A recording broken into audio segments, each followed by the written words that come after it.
these all look like rods out of a fence, a metal fence with the decorative tops on them. And I think since there's no fence anywhere around this entire complex, that they had a fence, and this is all World War II era. I think that they melted down the fence for bullets and guns as part of the war drive for scrap metal, and they saved all these. Approaching the Capitol, it's just about just 10 feet away, and then we'll clear the tree, and then we'll see the dome, and it's a gorgeous morning. I mean, it's what, 60 degrees and crisp, like a fall morning, perfect fall.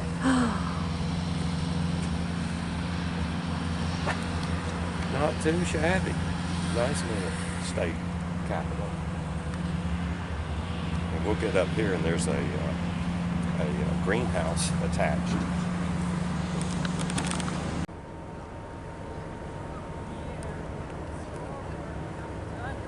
Tell me about this tree. The fir, obviously. I don't know if it's a Douglas fir or what. This is the one that we were saying was so fuzzy. Yeah. Oh, look what we have here. But all these big ones here look like maples. They are huge. But they haven't changed yet. And the color hasn't turned yet.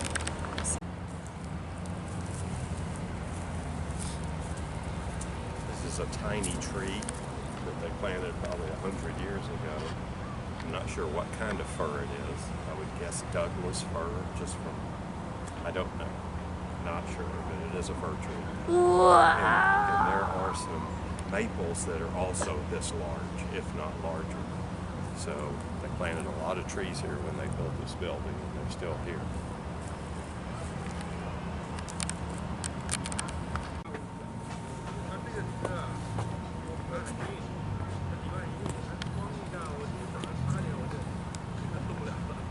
It's a fixer-upper. Look at those stairs we get to climb. The stairs need to be ripped out. Those columns are just hideous. We like open concept. We like the open.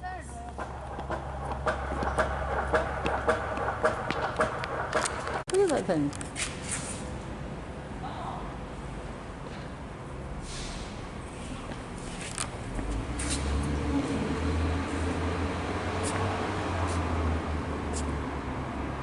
It's a lot of detail. All the houses and the fences and the trees. That looks like the original with the little dome on top. It was probably here. I think John Wayne built that one. Each collector has his own individual preference. In 1939, Adolf Hitler plunged the world into one of the most horrific eras in history. The Second World War touched virtually every corner of the globe and produced one of the largest Allied military forces ever assembled. After the invasion of Normandy in June of 1944, the Allies relentlessly advanced towards the borders of Germany.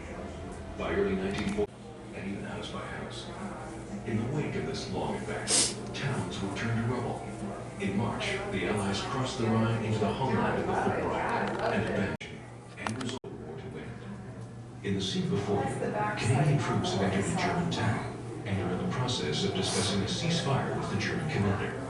With all hope of winning or even retreating gone, there is no real option but to surrender. By early May of 1945, the war in Europe was over.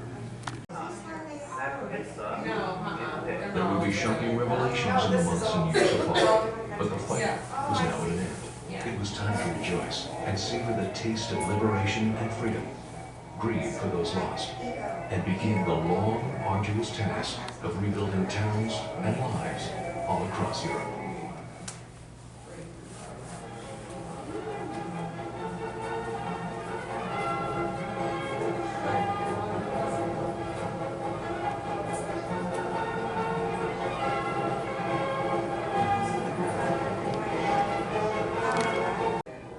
In the South, the economy was essentially an agrarian one. Vast plantations sprawled across the countryside. In the fields, hundreds of Negro slaves bent their backs under South Carolina, Mississippi, and 9 other states fought for Confederacy when the break did come. For $11 a month, both Johnny Reb and Billy Yank and were issued single-shot muzzle-loading Springfield rifles. But it was the smooth-bore brass artillery that proved so murderous a weapon on exposed mass troop formations. 25 out of 100 men were often lost on the field of battle. General Robert E. Lee had captured the town and 5,000 federal troops. On the 2nd, Lee tried to continue his advance to north.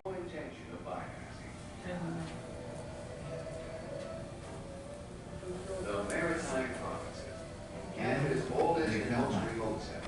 The biggest battle ever fought in the Western Hemisphere. Where a Northern Army of 9,000 men and a Southern force of 60,000 maritime superpowers. A place that had remained safe for over 50 years. Now the railways gained the strength to undertake a huge bringing of vital communication in 3 days. But it's 3,000 miles of travel. And moved 100 billion gross ton miles away each year. This diorama is a tribute to that railway that has done so much for our country.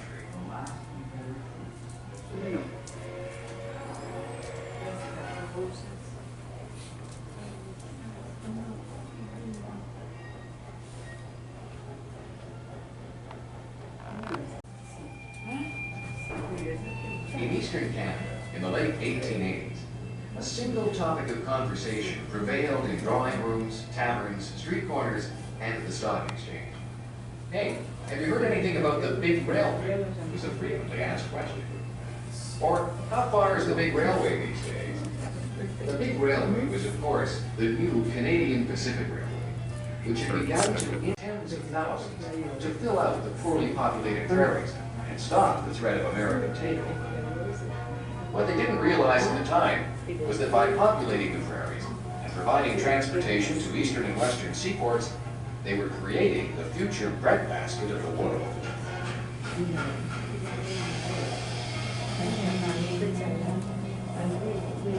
Let's take a trip back into history now as we look at the big railway.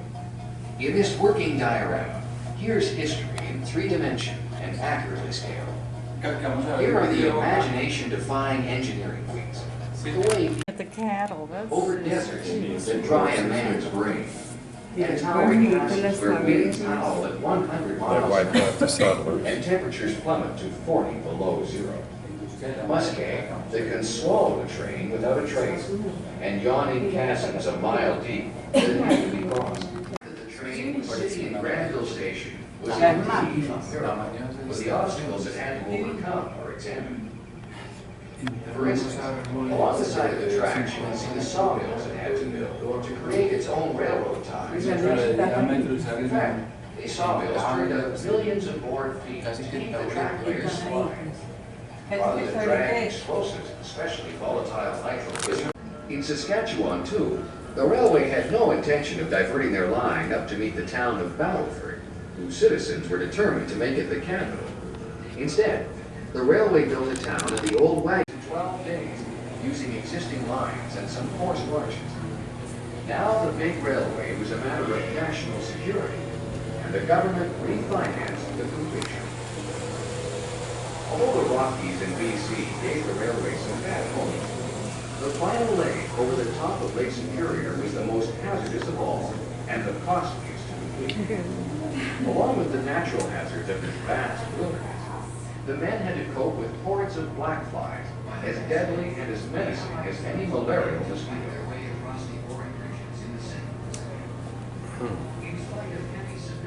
If the trip through the Rockies is breathtaking, so then is the trip along the high bluffs of the St. Lawrence River to the Citadel of Quebec, the only citadel in North America. Here it is in actual miniature scale. The old city and the bluffs the British climbed en route to their victory. Here we see a typical rural maritime city, a place that had remained the same. It all began back in 1660. Now the railway scheme is bringing a point back in order to promote overseas trade and seafarers. She delivered set trade regulations that prohibited goods from being transported to the 13 colonies. A number of merchants and businessmen were more vocal than the rest.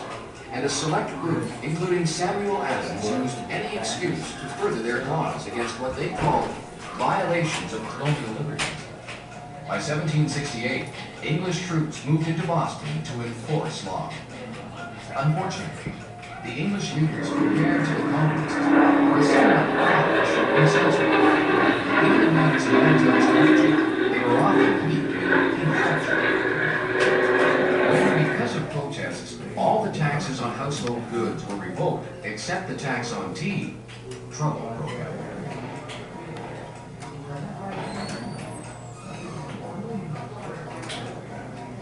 Ships were boarded, and the tea crates smashed and emptied into the harbor. 2 years later, on the eve of Paul Revere's ride through Concord, the British marched.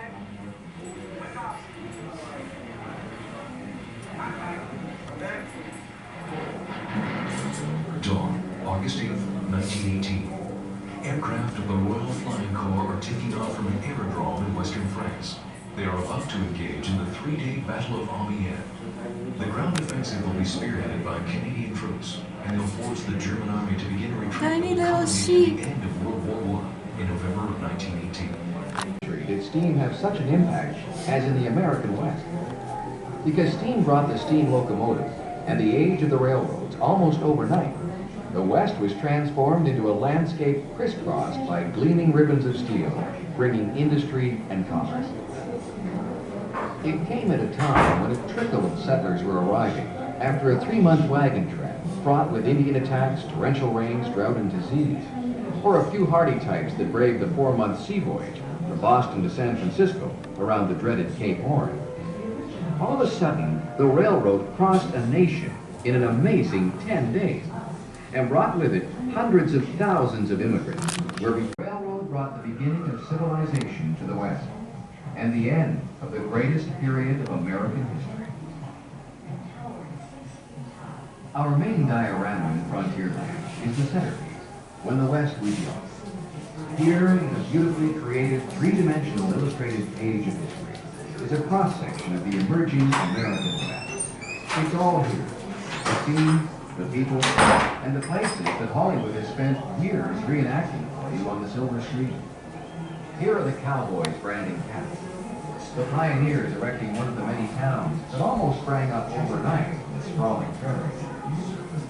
Here's the mountain man, gradually becoming extinct as civilization creeps ever closer. Here is the typical forest, frontier home of the famous U.S. Capitol, center of commerce in the early West, and the Here are the best-loved fairy tales that children of all ages have been enjoying for years. And who hasn't heard of the old woman who lived in a shoe? Here, in a cleverly cutaway view, we actually get to see just what she did with all those children. How would you like to make this many beds every morning? Or feed that many children? In fact, that's what they are, about to treat everyone to a slice of handmade cake. Once Upon a Timeland is a beautiful, colorful collection of the best-loved Mother Goose nursery rhymes. How many of your favorite rhymes can you find in this scene? There's Jack and Jill, Little Bo Peep with her sheep, and so many more. But we'll let you find them for yourself. Perhaps the most loved fairy tale of all is the story of Snow White. Here we see her waving goodbye to the 7 dwarfs on their way to work, singing, "I a tortoise." Wouldn't it be nice to have a secret line like this in your backyard? In the center of the room, we have a larger diorama depicting Jonathan Swift's immortal tale of Gulliver, an unfortunate sea. The entire scene was inspired by Shakespeare's Midsummer Night's Dream. We suggest you spend a while with the notice the diorama. Notice the detailing of the everything on the towers. Look closely at the fine detailing of the gilded coach and the horses. Things you'll miss if you look closely. Jonathan Swift, creator of Lemuel Gulliver and all his fascinating travels to the moon and beyond, was a mere baby. And Samuel Pepys, who left such a vast reservoir of information. Por eso. Bueno, pues ya modernamente.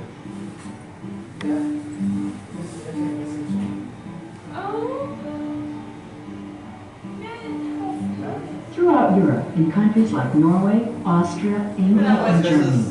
Doll houses have become objects of both fun and fascination. World's Fair, 1893. Back then, Midway was primarily minstrel shows and girl shows.